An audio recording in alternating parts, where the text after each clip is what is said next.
Muy, pero muy buenos días. Espero en el Señor que estemos teniendo tiempos de bendición, de poder conocer más al Señor en medio de su palabra, en medio de todas las circunstancias que nos permite vivir día a día.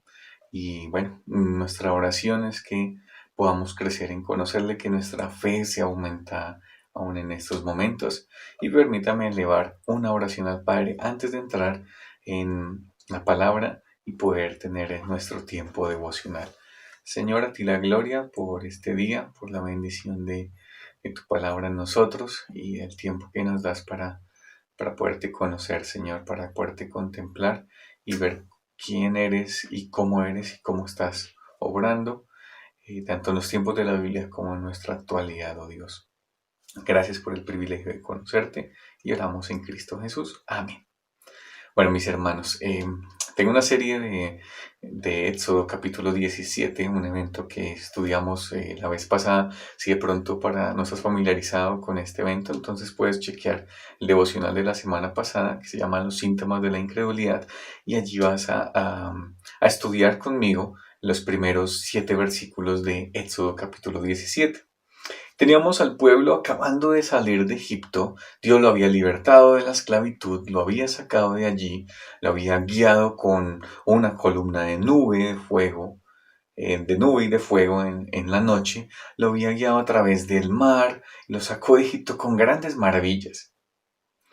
Llegan al desierto y pueden también experimentar la misericordia de Dios al proveerles agua, a proveerles carne, a proveerles maná, y las estaba sustentando Dios en todo ese proceso en el desierto. Pero también llegan a un punto, después del mandamiento de Dios, y si algo, acompáñenme a Éxodo capítulo 17 para mirar esta parte, que es muy importante porque son eventos consecutivos los que nosotros vamos a mirar en la mañana de hoy. Dice Éxodo 17:1: Toda la congregación de los hijos de Israel partió del desierto de Sin por sus jornadas, conforme al mandamiento de Jehová. Y acamparon en Refín, y no había agua para que el pueblo bebiese. Lo que me llama la atención de este evento es que es Dios quien nos ha guiado hasta allí. Porque dice el versículo 1, conforme al mandamiento de Jehová. Era la voluntad de Dios que ellos atravesasen ese desierto y que llegaran desde donde estaban, desde desierto de Sin hasta Refidim, llegaran allí. Allí van a tener una circunstancia difícil. Y el panorama que se nos presenta y que vimos la vez pasada era, no había agua. No había agua para tomar, no había agua para que ellos se pudieran hidratar de muy seguramente el calor que tenían. ¿Y qué empieza a hacer el pueblo? Empieza a dudar de Dios, empieza a dudar de la fidelidad de Dios y empieza a obrar en incredulidad. Y vimos esas cosas la vez pasada, no las voy a retomar todas, pero sabemos que se quejaron, que murmuraron contra Moisés, que pelearon, casi que altercaron con el mismo Moisés. Todo esto, el panorama lo tenemos, y al final del versículo 7 del mismo capítulo 17 termina toda esa expresión que habla de que es la provocación, de que es esa prueba que se enmarca allí en este pasaje, y todo esto con una pregunta que el pueblo se hizo en su corazón y que llega un momento en que se la expresa también a Moisés. Dice el versículo 7, después de todo este evento en que Dios finalmente les provee agua a través de una peña, la peña de Oreb, y dice el versículo 7, y llamó el nombre de aquel lugar Masat y Meriba, por la rencilla de los hijos de Israel, por la pelea que tuvieron allí. Dice, y porque tentaron a Jehová diciendo. Se habló mucho de tentar a Jehová en este pasaje, en el versículo 2, como también aquí en el versículo 7. ¿Qué fue la tentación que ellos le hicieron a Jehová? ¿Cuál fue su incredulidad? Y una pregunta que ellos hacen: ¿está pues Jehová entre nosotros o no? ¿Está pues Jehová entre nosotros o no? Y es una pregunta que muy seguramente también nosotros hemos formulado a Dios. Hemos pasado circunstancias difíciles, pruebas duras, y preguntamos lo mismo a Dios. Preguntamos lo mismo a nuestros hermanos. ¿Será que es que está Dios en medio de esa circunstancia? Muy seguramente la muerte de un familiar, la pérdida de bienes materiales, persecución, oposición, todas las cosas que tú pudieras imaginarte. Y podemos hacer esa misma pregunta. ¿Será que es que Dios está conmigo en estos momentos? El pueblo se preguntó lo mismo allí en Éxodo capítulo 17. Y lo que nosotros debemos hacer es no preguntar eso, porque sabemos que Dios siempre está ahí, que Dios permite las pruebas y las dificultades para que nuestra fe crezca, para que le podamos conocer y experimentar. Eso es lo que Dios permite. Así que esta pregunta que hace el pueblo realmente es ofensiva, porque estaban diciendo, no, Dios no está en medio de esto, sabiendo que en versículo 1 era la voluntad de Dios y era Dios quien nos había llevado hasta ese lugar. Inmediatamente vemos en el versículo 8 que el escenario cambia y cambia con una palabra que es entonces, lo que nos da a entender que es un evento consecutivo. Inmediatamente pasó esta provisión de agua en medio del desierto, hay otra cosa que va a acontecer después. Entonces vino Amalek y peleó contra Israel en Refidim. Se levanta un adversario, que son los amalecitas, descendientes de Esaú. Pero tristemente estos amalecitas ven el peregrinaje de este pueblo, acaba de salir de la esclavitud, llevan 2 meses en el desierto y dicen, bueno, vamos a aprovecharnos de ellos, vamos a atacarlos. El pueblo es inexperto, acaba de salir de la esclavitud, muy seguramente no tenía las suficientes armas y estos amalecitas que se quieren aprovechar de toda esta situación y lanzan un ataque contra el campamento del pueblo de Dios. Ese es el panorama que nosotros tenemos aquí.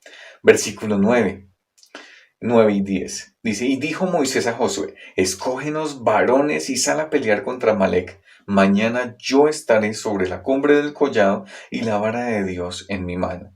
E hizo Josué como le dijo Moisés peleando contra Amalek, y Moisés y Aarón y Hur subieron a la cumbre del collado. Entonces Moisés dice, bueno, Josué, ¿qué vamos a hacer? Escoge unos varones para que peleen. Dice, tú escoges todo este ejército que va a salir a pelear contra los amalecitas, que son unos aprovechados por nuestra situación, pero yo voy a subir a una montaña, a una colina, y voy a estar allí. Y dice que él va a llevar algo muy importante. Y nos dice el versículo 9, y dice, y yo estaré allí en la cumbre y la vara de Dios en mi mano. Esa misma vara que fue la que estuvo en medio del desierto, allí cuando Moisés apacentaba las ovejas y que se le presenta Dios con la zarza ardiendo, esa misma vara que Dios le dijo, bótala en el suelo. Y fue una señal de que se convirtió en una serpiente. Esa misma señal la hizo delante de Faraón. Con esa misma vara tocó el Nilo y se convirtió el agua en sangre. Con esa misma vara la levantó cuando ya estaban saliendo de Egipto y Dios abrió el mar. Con esa misma vara es que Moisés se iba a presentar allí en esa cima de esa montaña. Esa vara de Dios es una vara que le pertenece a Dios, que simboliza la autoridad y el poder de Dios. Y allí va a estar Moisés, mientras Josué y el pueblo iba a estar peleando allí contra los amalecitas. Versículo 11. Y sucedía que cuando alzaba Moisés su mano, Israel prevalecía, mas cuando él bajaba su mano, prevalecía Amalek. La condición era una batalla, pero Moisés estaba intercediendo y levantaba su mano y muy seguramente su vara estaba ahí. Me atrevo a especular eso. Muy seguramente la vara de Dios estaba ahí. Y había una victoria, una prevalencia en la batalla del pueblo hacia los amalecitas. Pero cuando la bajaba, pasaba totalmente lo contrario y el pueblo de Dios venía perdiendo. Finalmente, dice el versículo 12, y las manos de Moisés se cansaban, por lo que tomaron una piedra y la pusieron debajo de él y se sentó sobre ella. Y Aarón y Hur sostenían sus manos, el uno de un lado y el otro del otro. Así hubo en sus manos firmeza hasta que se puso el sol. Una batalla súper dura que duró todo un día. Moisés, ya más de 80 años de edad, sus manos levantadas, y es un ejercicio físico que es de bastante dificultad y fatiga y cansancio. Así que Aarón y Hur se ponen a su lado y le ayudan a sostener sus manos, le traen una piedra para que se siente y no se fatigue Moisés, porque sabían que cuando él levantaba su mano era Dios quien estaba peleando por ellos. Era Dios quien estaba ahí peleando contra estos amalecitas. Finalmente, Dios dio la victoria y tenemos este cuadro precioso de Moisés como un intercesor, como un mediador, levantando su vara, reconociendo que Dios podía darles la victoria sobre los amalecitas. Y dice el versículo 13, y Josué deshizo a Amalec y a su pueblo a filo de espada. Finalmente, la victoria la tuvo el pueblo de Dios, porque Dios estuvo con ellos. Y aquí empieza lo que quiero destacar en este día. Versículo 14. Y Jehová dijo a Moisés, escribe esto para memoria en un libro. No sé si ustedes lo habían notado. Yo había leído muchas veces este pasaje, pero no me había percatado y detallado de esta frase que Dios le dice a Moisés. Le dice, escribe todo esto que pasó. Y cuando habla de todo esto que pasó, muy seguramente también estaba hablando del evento de la peña, del evento de esa contienda, de esa tentación a Jehová. Y esto que está pasando con las amalecitas, escríbelo. Y Moisés fue obediente y lo escribió, por eso es que nosotros podemos leerlo hoy casi 6.000 años después, 4.000 años después aproximadamente. Lo podemos leer. Y es un pasaje que dice que va a quedar como para memoria. El Salmo 95 lo cita. Hebreos capítulo 3 y 4 también hablan de este evento. Y también Primera de Corintios capítulo 10. Entonces quedó en la memoria porque es una cosa que nos puede pasar a nosotros, porque también nos habla a nosotros. Y como dice la palabra ya en Corintios 10, que todas estas cosas se escribieron para ejemplo también, para que nosotros aprendamos de lo que también no debemos hacer. No todas las cosas de ejemplos para seguirlas, sino también para no seguirlas. Y una de estas es lo que hizo el pueblo allí.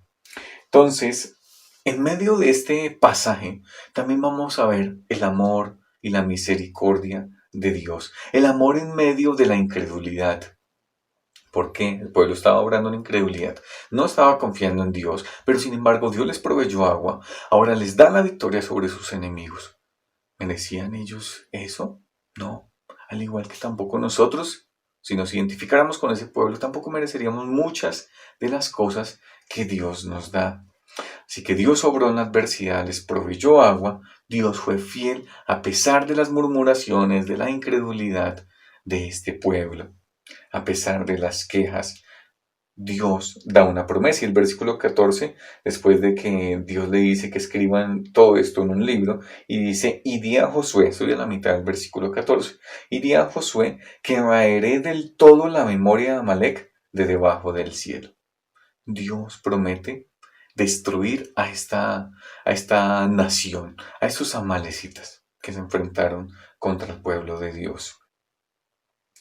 Así es que, si te ha gustado estos tiempos devocionales, no se les olvide suscribirse a nuestro canal de la iglesia. Y sigo leyendo en el versículo 15. Y Moisés edificó un altar y llamó su nombre Jehová Nisi. Moisés en medio de todo reconoce que la victoria es de Dios.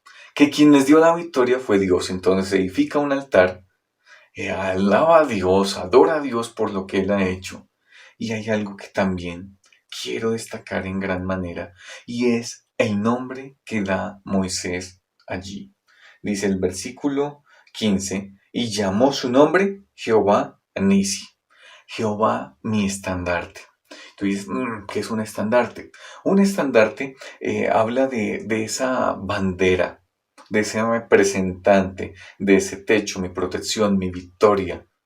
El estandarte era una bandera que colocaban los grandes ejércitos cuando se enfrentaban con otros en un asta o en una vara muy grande y ponían una banderilla allí que era como la representación de quién iba adelante o enfrente de.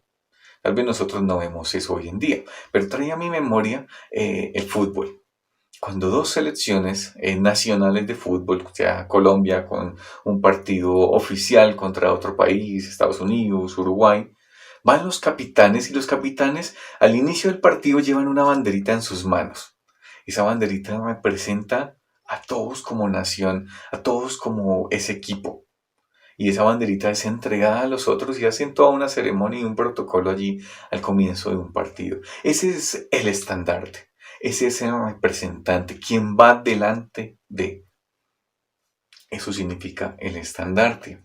Ahora, cuando nosotros hablamos en este contexto, en el contexto de Moisés, viendo que llama así porque él sabía quien le había dado la victoria al pueblo, no era Moisés con su mano levantada, sino era Dios mismo quien estaba peleando por ellos, quien estaba enfrentando a los amalecitas por ellos.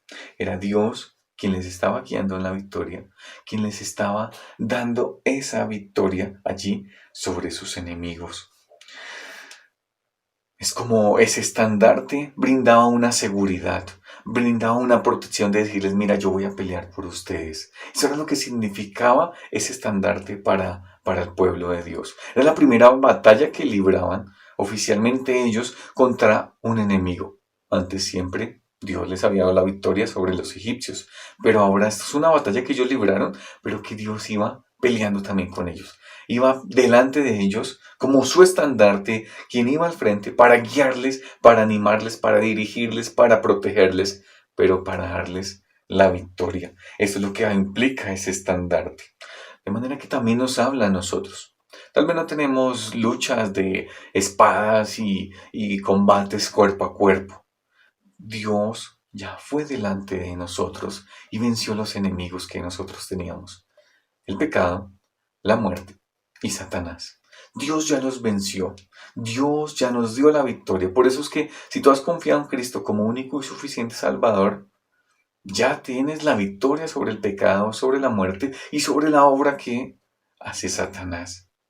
Dios nos da la victoria y en esa lucha contra el pecado ya podemos decir no. Antes éramos sus esclavos. Ahora decimos no.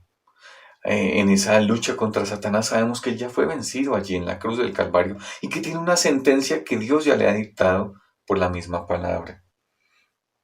También vemos que Jesús dijo, ustedes están en este mundo, pero tranquilos, no se dejen afligir. En el mundo tendremos aflicción, pero tranquilos que yo ya lo vencí. Ya venció el pecado, ya venció a Satanás, ya venció la muerte, porque Cristo, Dios le levantó de los muertos y le resucitó y está sentado a la diestra de Dios, intercediendo por nosotros. Dios es nuestro estandarte también. Venció, se puso delante, nos brinda protección, nos brinda su guía, nos brinda su cobertura y nos da la victoria sobre nuestros enemigos. Tal vez en nuestra vida enfrentamos oposición, enfrentamos burla, enfrentamos menosprecio. Y muy seguramente podríamos pensar en personas que nos hacen la vida imposible, que tal vez se conviertan y las pensamos que son nuestros enemigos. Pero ahí delante dice Dios, yo soy tu estandarte. No tienes tú que ejecutar una venganza, sino dejemos que la venganza le pertenezca a Dios.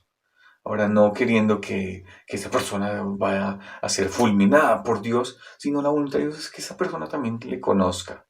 Pero también Dios traerá la justicia perfecta en que hará cada quien lo que merece. Nosotros debemos descansar en que la venganza no es mía, sino la venganza es del Señor. Ese estandarte ya nos ha dado la victoria. Ya podemos descansar en Él por su obra allí en la cruz, por su obra que hizo frente a Satanás, frente al pecado, frente a la muerte. Tenemos ese estandarte que nos da una protección, que nos da una seguridad, que nos guía, que nos dirija a nuestro diario caminar, quien le dio la victoria al pueblo frente a los amalecitas, pero que también nos dio la victoria a nosotros sobre los enemigos que teníamos. Ese es Dios. Es un Dios que es fiel, que en medio de la incredulidad, cuando el pueblo no merecía absolutamente nada, Dios fue fiel. Mostró su amor al proveerles agua, mostró su amor al vencer sus enemigos. No merecían nada ellos, porque estaban obrando en incredulidad. Y aun cuando nosotros también obramos en incredulidad, vamos a ver la fidelidad y el amor de Dios obrando también en nuestras vidas. A Dios, a ti damos la gloria y las gracias por este tiempo que hemos podido conocer tu amor para con tu pueblo en medio de la adversidad, en medio de la incredulidad, pero también aún en nosotros, cuando muchas ocasiones también obramos de la misma manera o lo pensamos de la misma manera y no te vemos a ti en las circunstancias. Ayúdanos, oh Dios, a vivir conforme a tu palabra y vivir en obediencia a ti. Oramos en Cristo Jesús. Amén. Mis hermanos, Dios les continúe bendiciendo. Si de pronto ustedes quieren que charlemos acerca de un tiempo devocional en específico, un tema en específico, no duden en dejarlo ahí en la caja de comentarios. No en el chat de estreno, sino en los comentarios de este video. Si quieren estudiar un tema en específico, quieren un personaje bíblico en específico, no duden en comentarlo para tener algo que también pueda ser de bendición para ustedes, como sé que es toda la palabra de Dios. Hasta la próxima, hermanos. Dios les continúe bendiciendo. Un abrazo